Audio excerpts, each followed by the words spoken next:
Të duash të dërguarin e Allahut Muhammedin alayhi salatu wassalam. Është ekstremizëm?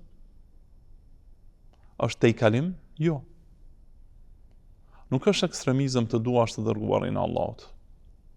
Nuk është ekstremizëm të duash atë që është udhëzim për njeriu, për njerëzimin, për mbar njerëzimin, i cili është rahmet dhe mëshirë për mbar njerëzimin, i cili na ka treguar çdo të mirë dhe na ka lajmëruar dhe tërhequr vërejtjen nga çdo e keqe.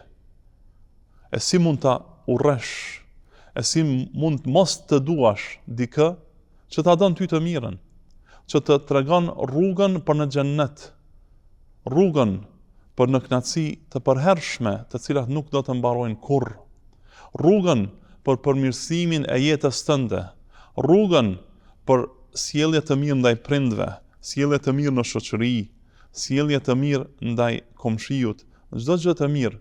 Si mund ta urresh këtë? E si mund mos ta duash këtë?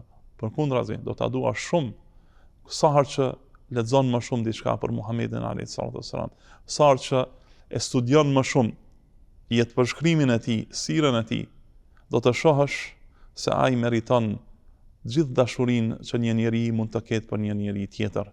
E dashuria më e lartë e një njeriu duhet të jetë për Muhamedit alayhi salatu wassalam, nga se ai na ka udhëzuar për të mirat e dunjas dhe të ahiretit.